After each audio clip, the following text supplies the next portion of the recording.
The line doesn't move. That's the first thing you notice. Not the chandeliers dripping gold light across marble so polished it mirrors the ceiling back at itself. Not the silk gowns catching that light like dying stars. Not the guards standing at intervals, so precise they feel mathematical. The line doesn't move. 50 women arranged along the grand hall of Valenmere Palace. Shoulders pulled back. Chins lifted at the exact approved angle. Eyes forward, mostly. And beneath all that careful stillness, beneath the practiced composure of every woman trained to be composed here, they're waiting. You can feel it if you stand in that hall long enough. The specific quality of a room full of people who are pretending not to want something very badly. He hasn't even entered yet. King Alaric Vane moves through doorways the way weather moves through valleys. You feel the pressure change before anything is visible. Heads tilt infinitesimally toward him. Spines adjust. Somewhere near the third pillar from the left, a woman who has been perfectly still for 20 minutes exhales through her nose and presses her fingers into her palms. He doesn't announce himself. He doesn't need to. His boots land on marble with the unhurried certainty of someone who has never once in his life wondered whether a room would accommodate him. The chandeliers seem to burn brighter when he walks beneath them. That's not magic. That's attention. Collective, involuntary, a whole room redirecting its focus so fully that the air itself seems to shift toward him. He walks between the lines. He doesn't touch anyone. He has never needed to. This is the part the court understands. This is the power everyone has learned to arrange their lives around. King Alaric reads desire. Not crudely. Not like some simple trick. It comes to him the way temperature comes to skin, ambient, constant, impossible to ignore once you're aware of it. Every person in this hall is broadcasting something beneath the surface of their careful faces. Ambition. Fear. Hunger for proximity to power. Longing for safety, for status, for a particular kind of being seen that the throne can provide. It reaches him like warmth from a fire. Different temperatures, different qualities, but always present. Always readable. He is ruled by this for 11 years. He has never, once, stood in a room and felt nothing from someone standing 10 feet away from him. Until tonight. His step falters. Not visibly. Not enough for anyone watching, and everyone is watching, to clock it as something significant. A fraction of a beat. A breath held half a second longer than usual. But he feels it. Near the gilded pillar at the far edge of the hall, where the light doesn't fully reach and the warmth from the nearest torches dies before it arrives, a woman stands. He looks at her. He waits. Nothing comes back. He looks again. Harder this time. The way you might look at a word you've read 100 times and suddenly cannot parse. Around her, the ambient press of emotion, desire coded into silk and breath and slightly elevated pulse rates. The hall hums with it. From her, nothing. Not hostility. Not numbness. Not even the practiced blankness of someone trained to conceal. Just absence. A space where signal should be. Alaric changes direction. The shift moves through the hall before he reaches her. You watch it travel the way a current travels through water. First the women nearest to him sensing the change in his trajectory, then the adjustment rippling outward, every head tilting in the direction of his new path. All of them realize, at once, where he's going. None of them can see anything remarkable about where he's going. They watch anyway. He stops directly in front of her. Up close, the details refuse to cooperate with narrative. She isn't strikingly beautiful. She isn't notably plain. She wears fabric of a muted, faded blue that whispers of travel and practicality rather than court display. The seams have been stressed and re-stressed. Her hands, folded at her waist, show white at the knuckles beneath the skin. She doesn't look up. Not in deference. Not the lowered gaze of performance or submission. In refusal.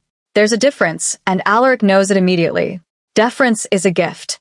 This is a boundary. He waits. Reaches, not consciously, but reflexively, the way you reach for the light switch in a familiar dark room. Nothing. The hall exists in soundless fragments around them. The distant crackle of a torch. The near inaudible shift of someone's weight 3 rows back.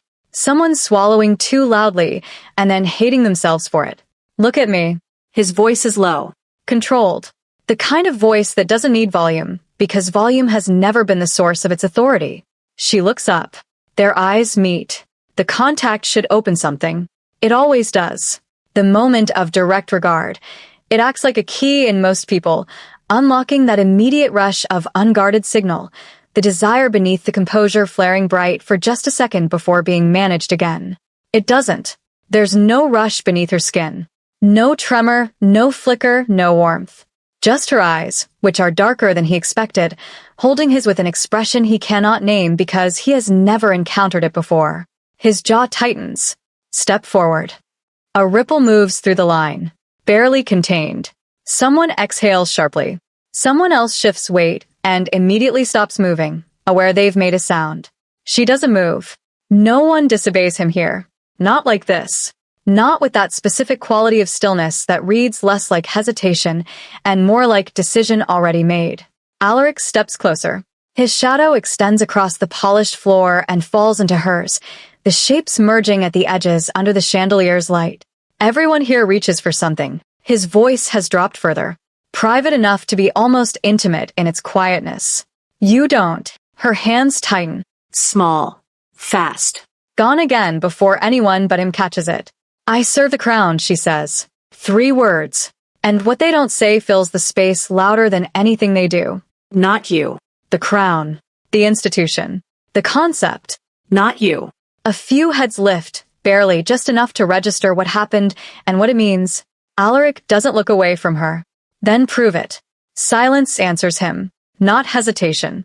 Not confusion. Not the trembling beat of someone trying to find words. Silence. The kind that doesn't bend. It stretches.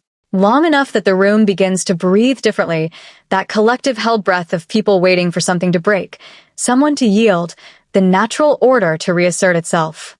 She doesn't break. Alaric studies her face. No defiance performing itself. No fear bleeding through composure. No plea hiding under stillness. Nothing he can take hold of. And the absence of it digs deeper into him than resistance ever has. He straightens. Slowly.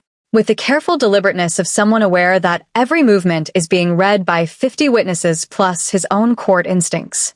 He turns just enough for the room to feel the movement. Before dawn, he says, voice carrying now, cutting every corner of the hall, you will all stand here again. A murmur threatens to form, dies before it does. His gaze returns to her. You included. She doesn't answer, doesn't nod, doesn't arrange her face into acknowledgement. That lands harder than refusal. Alaric steps back. 1 step. Enough to widen the space between them. Not enough to release it. He turns away first. Not because the moment is finished. Because staying would expose the fracture forming under everything he thought he understood. He doesn't look back as he walks. But the absence follows him out of the grand hall of Valinmere. Clings. The specific quality of a question that has never once occurred to you suddenly occurring to you, fully formed, inescapable. Bootsteps echo behind him. Not one set. Several. Measured carefully. The controlled, cautious following of people who serve a king but are suddenly less certain where he's going. He reaches the corridor before anyone dares close the distance. The doors behind him shut. Stone meets stone. The sound travels farther than it should. Alaric keeps walking. The servants he passes react differently than they should. Heads lowering too quickly. Hands tightening around trays, cloths, anything that gives them reason not to look. Not the usual brisk deference. Something else. Distance being manufactured in real time. As if proximity, tonight, carries risk. Inside the grand hall, the line doesn't so much dissolve as fracture. Not all at once. In quiet increments, like ice cracking in spring. Small separations that compound until the geometry is entirely changed. Eyes move. Not toward the doors where the king disappeared. Toward her. Leora Dane stands exactly where she stood. Same position. Same stillness. But the nature of that stillness has shifted. She is no longer simply a woman standing at the edge of a formation. She is the center. Not by choice. By mathematics. By the fact that something happened here that has never happened, and the hall is doing what it always does with unprecedented events, pressing toward the source, trying to understand it before understanding becomes dangerous. A woman in emerald silk steps half a pace closer to her neighbor. Voice lowered, too late to be private. She didn't react. The other woman doesn't answer. Keeps her gaze fixed on Leora. Not once. A third joins without invitation. No one fails that. The word choice is interesting. Fails. As if the expectation of response is a test, and response is the passing grade, and what Leora has done tonight is fail by succeeding at something no one understood was possible. Across the hall, another cluster forms around the same idea, finding it from a different direction. She could be trained. No one trains against that. Then what is she? The question doesn't need to rise above a whisper to spread. It moves fast or quiet. It moves through the hall like the thing it is. Not curiosity. Alarm. Leora shifts her weight. Barely. Just enough for the marble to catch a faint scrape. 3 heads turn at once. She stills again. The attention doesn't break. It tightens. A servant passing too close flinches before correcting himself. His shoulder nearly grazes hers. He stops short, too short, the overcorrection visible, and steps around her in an arc so deliberately wide it draws more eyes than contact would have. "Forgive me," he mutters. She watches him go, then lowers her gaze. Not to hide, to narrow, to the specific, focused attention of someone cataloging the behavior of a system that has just revealed how it classifies her. The doors of the council chamber close with a weight that has nothing to do with their physical mass. Inside, no silk, no perfume. Stone and wood and oil from the torches. The smell of decisions made, without ceremony. Lord Marcel Runvar doesn't sit immediately. He stands at the head of the table with his fingers resting lightly against its carved edge, gaze fixed on the closed doors as if he can still see through them, as if the image of what happened in the grand hall is still playing on the stone. "It failed," someone says. Not loudly, but no one in the room mistakes what it refers to. Marcel's eyes shift, not toward the speaker, toward the empty chair. Alaric's place. "It didn't fail," Marcel says. A pause. Careful. Deliberate. It stopped. The distinction settles across the room. Several people straighten almost imperceptibly, the way you straighten when a statement reframes something you thought you understood. One counselor leans forward. "If it can be stopped. It can be used." Another finishes. Silence follows. Not agreement. Calculation. The particular silence of a room full of people running numbers behind careful faces. Marcel finally takes a seat. Slow. Deliberate. The full weight of decision-making settling into posture. "Or it can be hidden," he says. No one interrupts, because that possibility sits heaviest of all. Harder to control than something stopped. Harder to predict than something used. His fingers tap once against the wood. Unpredictable variables don't remain inside Valimir. A glance moves around the table. Measured. Inclusive. The kind of glance that says we all understand this, don't we? No one argues. Because no one needs to. Leora pauses at the turn toward the eastern wing. The window there stands open. Wind presses through the narrow stone frame, carrying salt from the cliffs beyond the city. It catches the edge of her sleeve. Lifts it. Drops it again. She places her hand against the stone. Cold. Steady. For a moment, nothing moves. Not her, not the guards behind her, not the air between. She is thinking.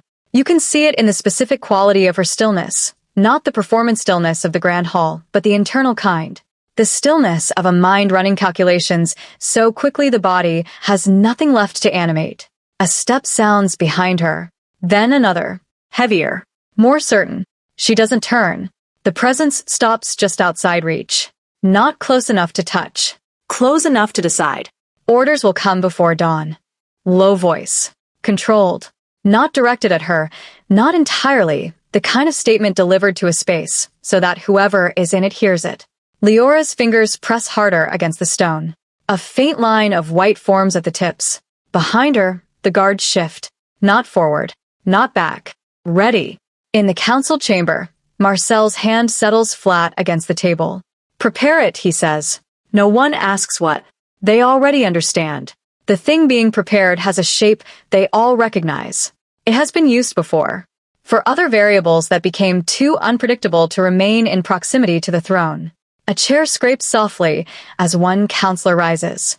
How soon? Marcel doesn't hesitate. Before the king decides he cannot. The words don't echo. They don't need to. They settle into the chamber like a verdict already written, waiting only for delivery. At the window, Leora finally turns. Slow. Deliberate. The guards meet her eyes this time. They don't look away. And that, more than the words behind her, more than the weight against the stone, more than the distant sound of metal shifting somewhere deeper in the palace, that changes everything. No hesitation. No uncertainty. Position. The corridor holds its breath. The metal sounds come closer now, not one door, but several, one after another, measured and coordinated. The guards at the far end shift first, not toward Leora. Toward the sound. Their hands settle onto their weapons without drama, just the quiet finality of people who have been told what to do and are doing it. Leora remains near the eastern window. The wind presses against her sleeve. Falls away. Her fingers rest at her sides now, no longer braced against the stone, but loose in a way that reads as either calm or readiness, and the difference between those two things is not visible from the outside. Council guards enter the corridor. Dark cloaks against pale stone. Perfect formation. Pace steady and unhurried enough to communicate that the outcome has already been decided, and this is merely its implementation. They don't look at the servants. They don't look at each other. They look at her. The distance shortens. The lead guard slows, just fractionally, to fall half a step ahead of the others. Positioned. Prepared. Leora doesn't step back. Hold. The word cuts through the corridor before it completes. A single syllable carrying the specific weight of a person who has never had to raise his voice to stop a room. Every head turns. King Alaric Vane stands at the far end, one hand resting lightly against the stone archway. He hasn't moved visibly fast. He's simply there, the way certain forces simply manifest when something requires them. The guards stop. Not because they hesitate, because they measure. The lead guard lowers his raised hand. Slowly. But doesn't step back. Alaric walks forward, each footfall deliberate, each one landing in silence and then giving the silence back. He doesn't look at the guards first. He looks at Leora, checks, not with whatever reaches from him, and finds surfaces. With his eyes, the uncomplicated, human version of seeing. She hasn't moved, hasn't broken. He crosses the distance until he stands between them, a line drawn in posture and intention, visible to everyone. Who gave the order? His voice stays low, private and public at once. The council. Not a name. A body. A decision larger than any one person in this corridor. Alaric's gaze shifts to the formation, takes in the geometry of it, the positioning that suggests containment without using the word. They move before I speak to them. They move because you haven't. The response lands clean. No apology in it. Not defiance, exactly, something more dangerous than defiance. A decision already accepted by the person making it. Silence. The wind finds the window again and moves through it. Cloaks shift at the hems. Fabric settles. Return to your posts. No one moves. The lead guard holds his ground. Our orders stand. The words carry the weight of the chamber beyond. Of men who anticipated this moment, prepared for it, decided in advance how to route around it. Alaric steps closer, close enough that the guard has to adjust the angle of his chin by a fraction. I am your order. The kind of pause that stretches right up to the edge of something. Behind the lead guard, one of the other shifts. Not forward, back. One step, then another. The line wavers. Not fully, but enough. The geometry of perfect formation developing the first visible crack. The lead guard's jaw tightens. His grip firms. For a moment it holds. Then, he steps back. One pace. Just enough. Stand down, Alaric says. This time they do. Slowly. Reluctantly. Eyes still fixed and watching. Bodies cleared from the path, but spirits not yet surrendered. Alaric turns toward Leora. For a moment, neither speaks. The corridor narrows around them, dense with held breath and the retreating sound of boots. You shouldn't be here alone, he says. She doesn't answer. Her gaze moves once to the guards now lining the wall, then back to him. Not questioning, not yielding, just present. The bell begins. Low, heavy measured, not rapid, never rapid. It marks time the way certain things mark time. Not frantic, just relentless. It doesn't ring fast. It doesn't need to. Alaric's head turns slightly toward it, then back. He knows what it signals. Every guard in this corridor knows. Every servant currently pretending to be invisible in doorways knows. The council is no longer waiting behind closed walls. Leora's fingers curl once at her side. Small. Then still again. Alaric steps closer to her. Not touching. Close enough that the space between them has become a specific thing, visible, with its own weight. You stay where I can see you, he says. It isn't shaped like a command, exactly. It doesn't have the clean edge of something intended purely as instruction. He turns before she answers. Because he already knows she won't.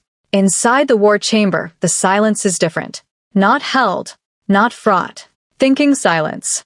The kind that collects around people who are trying to understand something that doesn't want to be understood. Alaric stands at the war table. His fingers hover above the open dossier without touching it. Arinder Vale. The ink is older than the current court. Edges faded as if time itself tried to bleed the record dry. He reads the first page without absorbing it because he's reading it the way you read something when you're actually looking at the person across from you, the words landing as peripheral data while the central attention is elsewhere. He forces himself to focus. The Red Winter incident, he says. Quiet. Not a question. Leora doesn't correct him. That's the first weight. Not denial. Not defense. Just acceptance. The specific acceptance of someone who stopped arguing with a name long ago. The record is unlike any battlefield documentation he's encountered. Fragmented. Field notes cut with encrypted command codes. Witness accounts that don't align cleanly. Entire sections marked unverified due to memory contamination exposure. The narrative resists his attempt to impose linear logic on it. His eyes find a phrase repeated across multiple sections.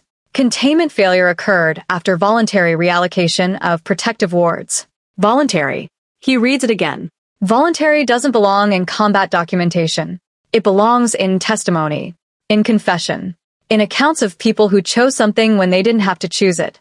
Further in, Arinder Vale Frontier, collapse attributed to internal restructuring of defensive protocols, initiated by single operative designation, Leora of the Outer Vale. Not commander, not general, operative. The ink beneath her designation is darker, pressed harder. As if the person writing it felt the weight of naming her and let it travel down through the quill. Alaric reads the pattern that the record makes instead of the record itself. Every decision attributed to her in the Red Winter cycle, withdrawal of protection from self-contained zones, rerouting evacuation priority away from high-value positions, the deliberate exposure of her own unit to stabilize civilian corridors. Every choice an inversion of survival logic. Every choice pointing the same direction. He exhales once. Low. Service over survival, he says. Not to her. Testing the phrase against reality, the way you test ice before you put weight on it. Leora moves.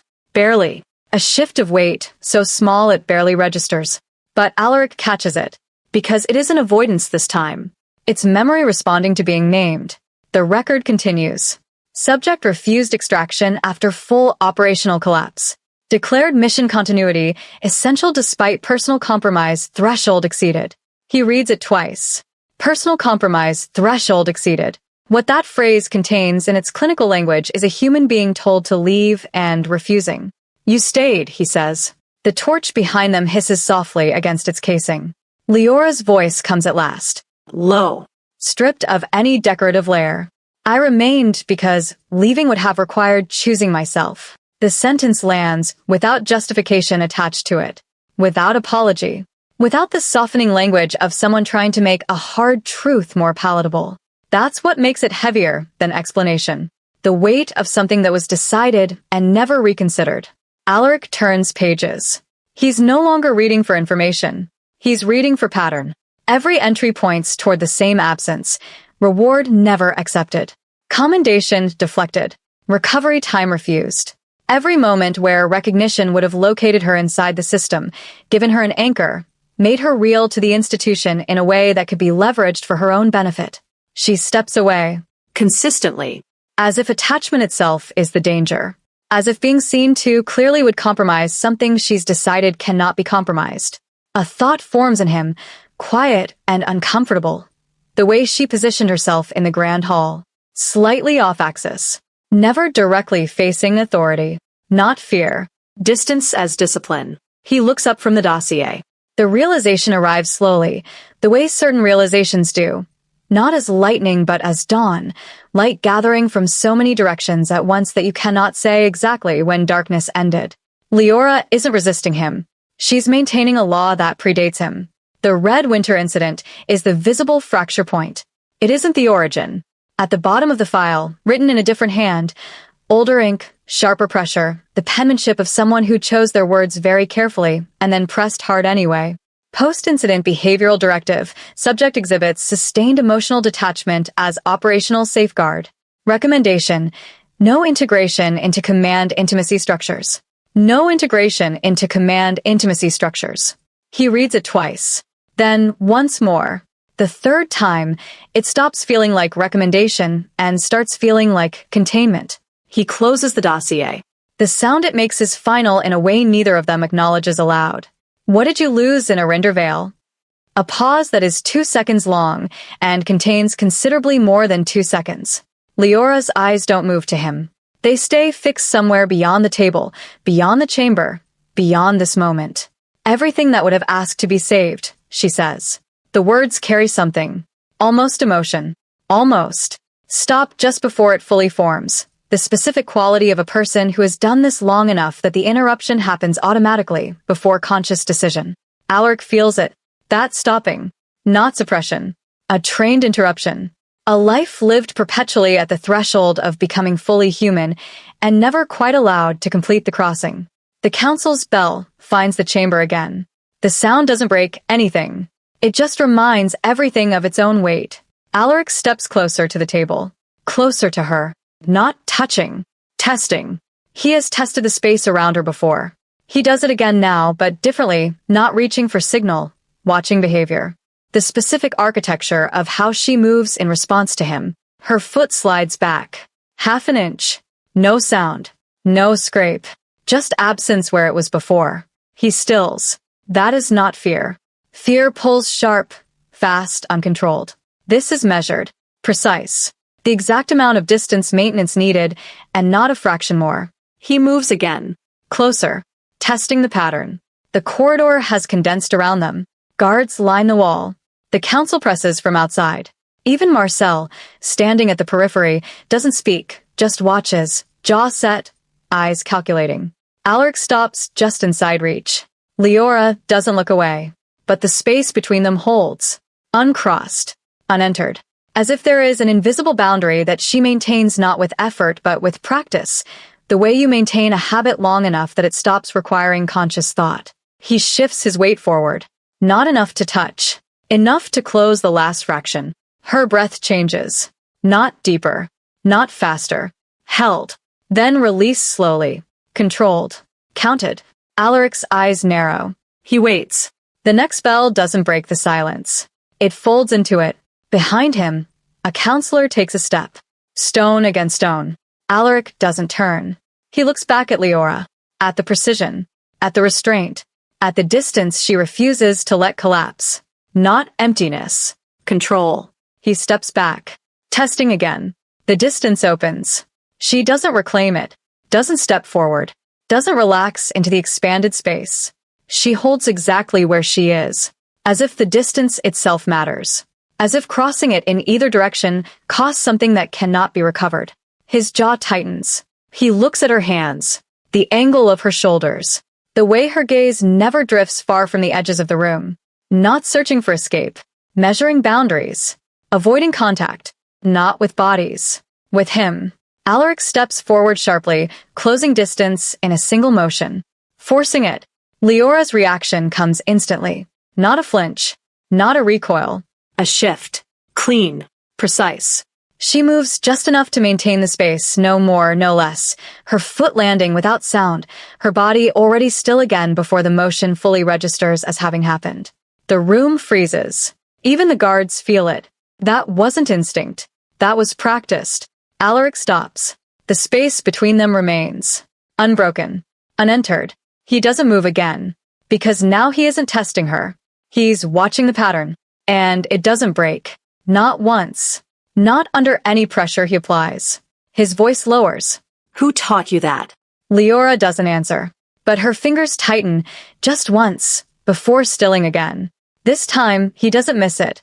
And the silence that follows doesn't feel like absence. It confirms something far more dangerous than absence. This was never something he failed to see.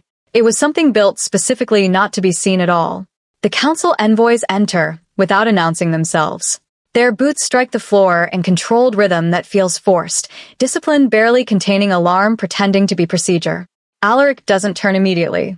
He keeps his focus on Leora, as if moving his attention would allow reality to slip sideways into something manageable. Then the first envoy speaks. The council has reviewed the Arinder Vale dossier. The words land too cleanly, prepared, long before tonight. Alaric finally turns. The envoys don't look at Leora. They look at him. That's the shift. Not accusation yet, classification. A quiet reclassification happening in real time, visible if you know how to watch for it. The containment anomaly associated with operative Leora has been escalated, the second envoy says. Intervention protocols are now under consideration. The chamber feels narrower, not physically, socially, structurally, as if walls are forming out of judgment instead of stone. Intervention, Alaric repeats, testing the word for its true weight. One envoy nods. Precisely once. Psychological compliance review. Operational restriction. Possible detachment from royal proximity assignments. Leora doesn't react. Alaric sees it now, the smallest shift in her stillness. Not fear, not surprise. Anticipation of containment. As if she has heard variations of this sentence before. As if it is simply another cycle completing itself on schedule. Alaric steps forward, breaking the triangle of council and subject. That is not procedure. Your Majesty. The first envoy careful, precise. Her behavioral record indicates sustained detachment patterns inconsistent with emotional integration protocols required for proximity advisory roles. Proximity advisory roles. The euphemism sits there. Alaric hears what it covers immediately. They are not discussing safety. They are discussing access. His gaze flicks to Leora. She stands exactly as before. Hands still. Shoulders level. Eyes neither pleading nor resisting. Present in that controlled way that has become its own kind of statement. That absence is what they're afraid of. Not what she's done. What cannot be read in her. The moral fracture is forming. Alaric can feel it beneath everything. The fault line between control and truth, and he is standing directly on it. I will review it myself, he says. The envoy's expression tightens. With respect, this falls under council jurisdiction until I am no longer king? Silence. Real this time. Even Leora's stillness deepens, not reacting, but registering the direction of escalation with the focused attention of someone taking navigation readings. That is not what we are suggesting. But the suggestion lives in the structure of every sentence they've spoken.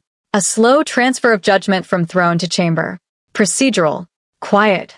Inevitable unless interrupted. And Leora is becoming the justification. Alaric exhales once. Leave us. They hesitate. Not because they disobey. Because the command isolates something they were trying to keep under shared scrutiny. Removes the council's watching from the equation. After a moment they bow. They withdraw. The doors close. The sound is heavier than before. Privacy. Changed silence. Alaric doesn't speak immediately. Neither does Leora. A draft moves through stone seams. Torchlight trembles, distorting shadows across the war table. Across the closed dossier. He turns fully toward her. Not as king to subject. As something more uncertain. Something searching. You knew this would happen, he says. Not accusation. Recognition. The awareness that he's arrived late to an understanding she reached much earlier. I calculated the probability, she says. Of course she did. That answer should make this easier. It doesn't. Because calculation implies acceptance of outcome, not avoidance of it. And she's still here. Still within reach of the very escalation, she calculated. He places both hands on the table edge. Cold. Grounding. I am not a variable in your calculation, he says. A pause. Her gaze drops briefly to the closed dossier, returns. You are the only variable I cannot stabilize. That sentence lands differently than anything she said before. Not emotional. Structural. A system acknowledging the failure point it cannot resolve. Something tightens in Alaric's chest. Not sentiment. Responsibility colliding with authority. Because if she is unstable around him, then keeping her close isn't protection. It's risk. And he is the source of that risk. His hand shifts on the table edge. Not reaching. Not retreating. Suspended. The decision space narrows. If he delays, the council acts without him. If he acts, he validates their authority. If he defends her, he weakens his position. If he yields, he loses something he hasn't yet named. Leora watches him. Not pleading. Not resisting. Observing. The exact moment where control begins to fracture into moral cost. And in that observation, something sharper surfaces. This isn't about her danger. It's about what she reveals about him. About proximity. About unreadability. About the fear that even the king, especially the king, cannot interpret what stands closest to him. His voice lowers. What did they do to you after Arinder Vale? A pause. Barely a breath longer than normal. Something sealed begins to loosen. Not fully. Not yet. But enough. Alaric's hand remains suspended above the threshold of command. Close enough to enforce. Close enough to end uncertainty. Leora's silence doesn't break. It holds. And in that holding, in the specific quality of it, the texture of a silence that has been maintained across years rather than minutes, something in him begins to misalign. Not emotionally. Structurally. As if the foundation of how he understands certainty is being tested and found to be thinner than he thought. The torch along the wall flickers. His shadow distorts for a moment at the edge, briefly not matching his posture, and then corrects. He lowers his hand. Away from command. Not retreat. Recalibration. The action is minimal. Nearly invisible. Leora notices immediately. The small adjustment of attention, the nearly imperceptible recalculation of what the space between them now means. His ability pulses automatic, habitual, the reach towards signal that has been so constant across his life it doesn't require intention. He stops it. The small internal refusal feels louder than any command he's issued. You are still unreadable. It should sound like accusation. It doesn't. It sounds like uncertainty he is no longer able to conceal from himself. Leora's gaze shifts toward him. Not softening. Not hardening. Adjusting. As if she's deciding whether what he said is even accurate anymore. That hesitation, barely a breath longer than usual, barely a fraction past controlled, is the fracture point. She almost reacts. Stops herself. The suppression is deliberate. Visible if you know what to look for. And suddenly Alaric knows what to look for. His ability doesn't read truth. The thought enters his mind the way a key enters a lock that has been there the entire time. Not force, just the right shape. It never did. It reads desire. Desire was always the strongest resonance.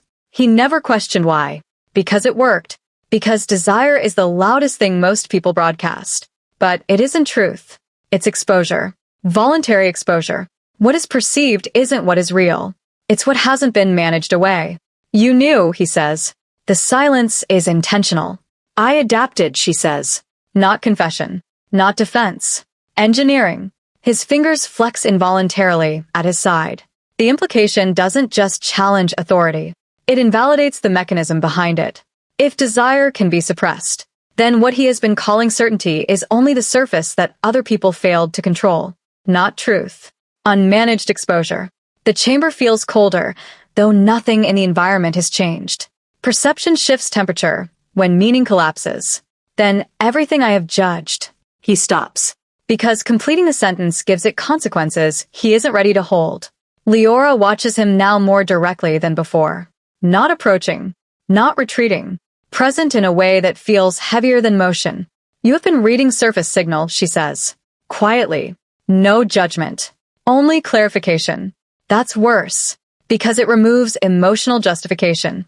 It isn't accusation. It's correction. Authority doesn't fracture loudly. It erodes in silence. One assumption at a time. The thought expands. His ascension training, the explanation of his ability, emotional resonance detection, stabilized through proximity exposure. Not truth. Not thought. Not intent. Resonance. Always resonance. He just never asked why the resonance felt like certainty. Because it worked. Until it didn't. If Leora suppresses desire, she isn't unreadable. She is actively rewritten. The council's fear crystallizes into sudden sharp sense. Not fear of her instability. Fear of her control over visibility itself. Fear of someone who can decide what the system is allowed to perceive. He lifts his eyes back to her. For the first time, he is genuinely uncertain what he is seeing. That uncertainty is new, unacceptable, and for the first time, something beyond unacceptable. Real. Leora steps slightly closer to the table. Not into his space, into shared visual range of the closed dossier. You were never meant to read truth, she says. The words are calm. They strike harder than accusation because they suggest limitation. Built-in limitation. The kind that was always there in the architecture, just not named until now. If his ability isn't truth-seeing, then what is he? Outside, footsteps echo, council movement resuming its pattern. Closer than before. The countdown is tightening. Alaric becomes aware of something else. If they proceed, they will not only evaluate her, they will evaluate him. The king who may not see what he believes he sees. His gaze returns to Leora. Slower this time. Deliberate. Searching not for desire but for the absence of it. And realizing, with a discomfort that settles in and doesn't move, absence is not what he's witnessing. Control is. Intentional control over what can be perceived. The truth was never missing. It was managed. The council's footsteps tighten outside. Alaric's hand hovers once more, not toward command, toward the realization that command itself may be built on a broken system.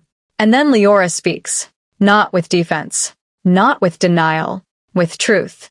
I did not remove my desires. The words are soft. They fracture the air around them the way a hairline crack fractures glass, invisible until the light catches it, and then impossible to unsee. Alaric's gaze sharpens instantly. She continues, eyes steady, distant in a way that no longer feels like emptiness. I buried them where no reading system, yours or theirs, could extract them. A pause. Then quieter, because I could not afford for anyone to know what I felt. The chamber tightens, not metaphorically, structurally, as if the revelation forces space itself to adjust. You are saying you had desire. Leora doesn't look away. I still do.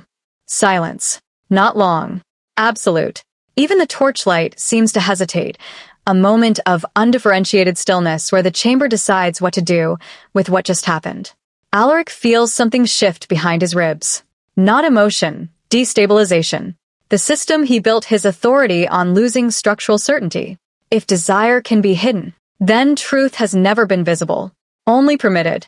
Only exposure. His fingers curl slightly, involuntarily. He has been reading a version of people curated by their own survival instinct. Not essence. Not truth. Curated output. The version of themselves they failed to control. Her voice continues, quieter, but no less precise. If I allowed it to surface, I would lose control. And if I lost control, she pauses, not for effect, but as if choosing between words. I would become vulnerable in ways I cannot afford near you. The last two words land differently. Near you. Not the throne. Not the council.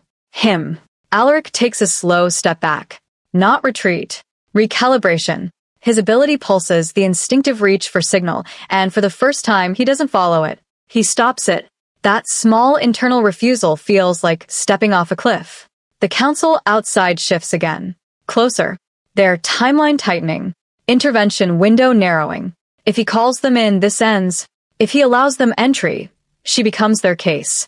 If he stops them, he becomes something else entirely. Alaric exhales, and does something no system in the kingdom predicts. He lowers his hand fully. Away from command. Away from power.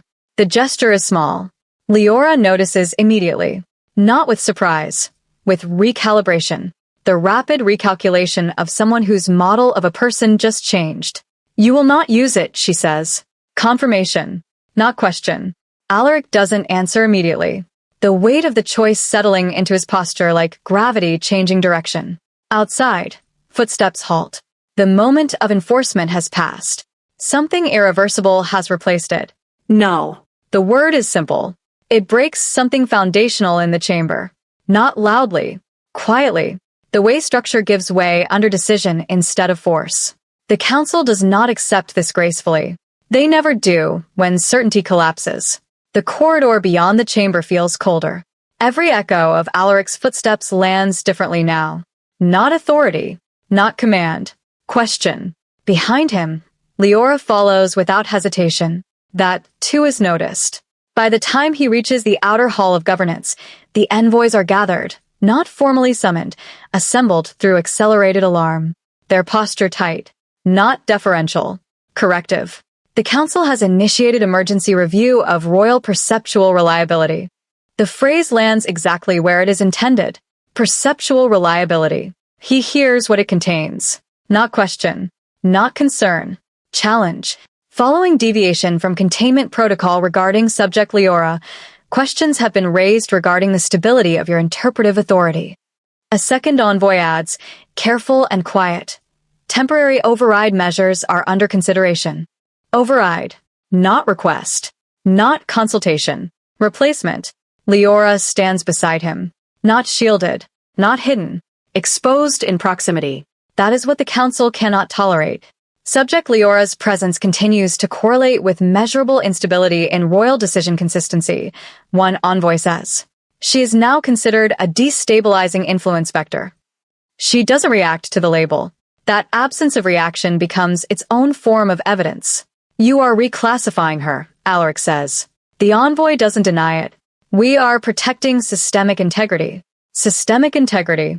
The phrase that erases responsibility by dissolving it into structure. He believed in it once. He can hear its mechanics clearly now. Leora speaks, her voice level. I am not the instability. Not defense. Correction. We are not evaluating intent. We are evaluating system impact. Alaric understands.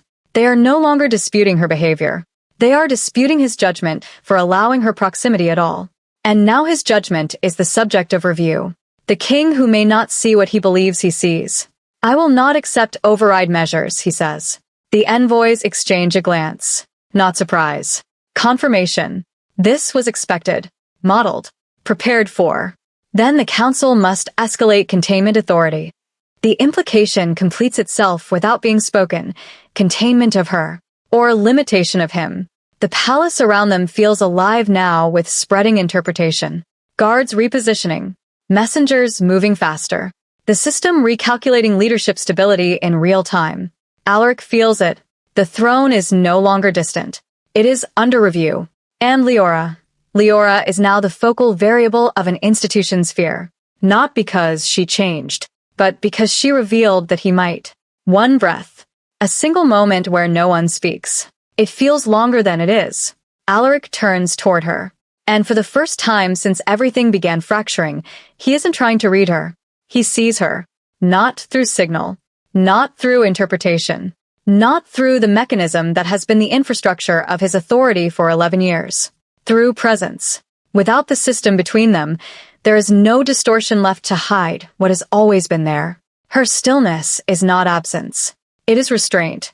And beneath it, carefully held for longer than any record admits, contained behind years of deliberate practice and the specific discipline of someone who decided they could not afford to be readable, is something that doesn't behave like instability at all. It behaves like attachment held under permanent suppression, like desire that was never removed, only buried. You didn't remove it, he says. Leora's eyes don't change, but something inside them tightens. The precise internal shift of something acknowledging it has been seen. I contained it, she says.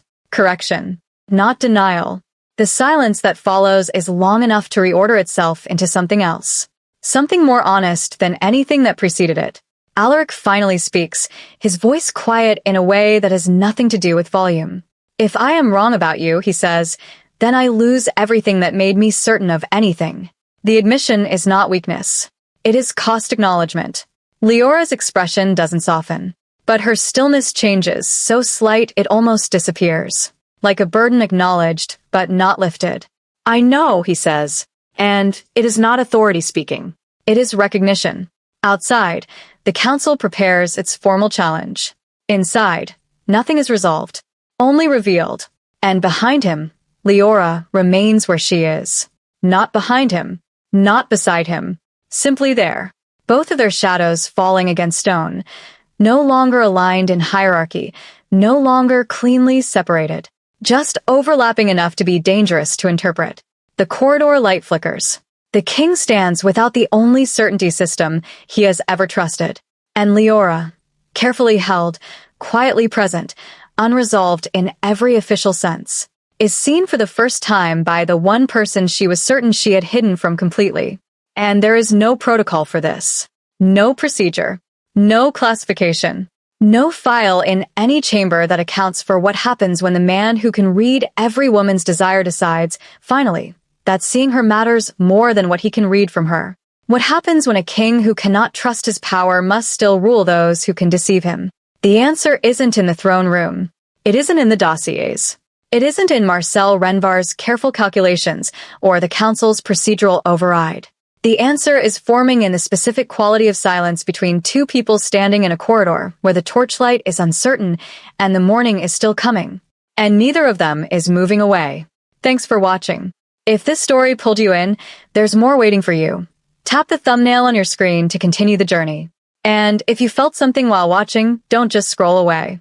Drop a like, leave a comment, and let your voice be part of the Alpha King dynasty. Your support keeps the story alive.